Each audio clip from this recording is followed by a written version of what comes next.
سلام، من مصطفی رباط هستم، دکترای تخصصی بیوشیمی و پژوهشگر حوزه سلامت.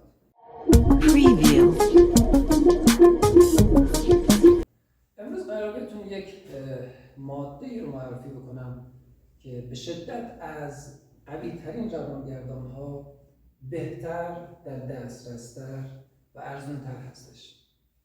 همونطور که اینجا شکل رو می‌بینید، من 3 تا از قوی‌ترین روانگردان‌ها رو شکلشون رو کشیدم. اولین روانگردان DMT هستش، قوی‌ترین ماده مخدر دنیا هستش که بعد از مرگ در بدن تولید میشه. کسانی که سابقه استفاده از این روانگردان رو داشتن گفتن که انگاری به اعماق ذهن و وجودمون سفر کردیم. دومین ماده روانگردان سایلوسایبین هستش که از قارچ مجیک گرفته میشه و کسانی که ازش استفاده کردن توصیف کردن که انگاری در یک دریای بی‌نهایت از شادی غرق میشن. و سومین ماده مخدر روانگردان معروف 5-متوکسی NN دایمتیل تریپتامین هستش که از وزغ کلرادو گرفته میشه که این هم دقیقاً مشابه همین دو روانگردان عمل میکنه. ببینید توی شکل مشخص شده هر سه این روانگردان ها عامل مشترک بینشون گروه ایندولی هستش. اینجا تخته ما اسید آمینه تریپتوفان رو داریم. اسید آمینه تریپتوفان پیشساز 5-HTP هستش و 5-HTP در مرحله آخر به 5-هیدروکسی تریپتامین تبدیل میشه که همون سروتونین هستش. سروتونین که معروف هستش به هورمون شادی. ببینید هورمون شادی هم دقیقاً مثل این سه روانگردان حلقه و گروه ایندولی رو داره.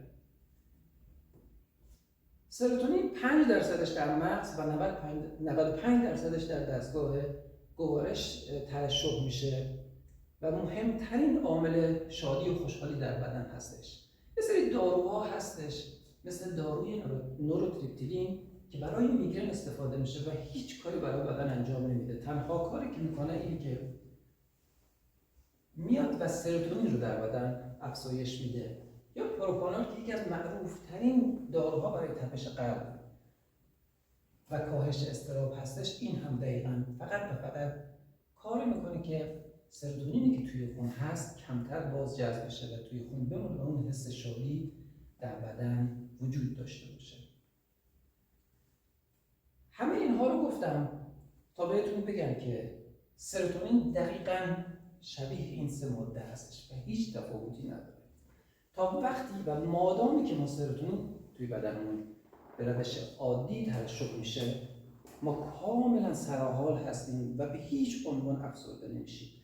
اما روزی که دیگه سروتونین توی بدن ما کم ترشح میشه، اولین و مهمترین اتفاقی که توی بدن ما رخ میده همون افسردگی هست.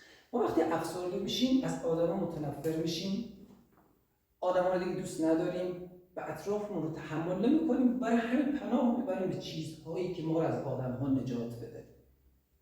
اینجاست که میشه یه سری راهنمایی‌هایی کرد، مثلا ورزش بکنید، غذاهایی مثل غذای پروتئینی بخورید که تریپتوفان داشته باشه، یوگا کار بکنید و اینها همه خوب هستن و باعث میشن که سروتونین خونتون بالا بره. اما یک راهکار هست که از همه این راهکارها بهتره و قوی‌تره و اون ایمان داشتنه. ببینید من وقتی میگم ایمان داشته باشید، شما وقتی ایمان داشته باشید دیگه آدم‌ها شما رو اذیت نمی‌کنن.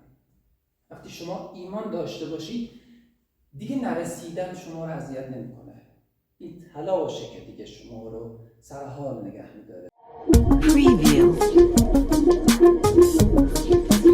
بهترین مثالی که میتونم براتون ذکر بکنم این هستش که کشورهای اروپایی، مخصوصا کشورهای حوزه اسکاندیناوی مثل دانمارک، مثل هلند، مثل نروژ و سوئد، با اینکه سطح زندگی و رفاه فوق‌العاده بالاتر از کشورهای جهان سوم دارند، اما متاسفانه میزان افسردگی و به تبع اون خودکشی در این جوامع بیشتر هستش. پس اگه قرار بود اون سطح زندگی و اون امکانات ما رو به خوشحالی برسونه، مطمئن باشید که اول اون کشورها به این موارد دست پیدا می‌کنن.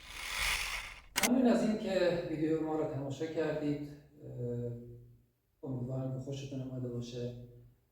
لطفاً کانال ما رو سابسکرایب کنید و موضوعی که مد نظرتون هست که راجبش صحبت بکنیم رو حتما برای ما کامنت بکنیم تا انشالله مطالب بهتری رو براتون تولید بکنیم. مرسی. خدا نگهدار.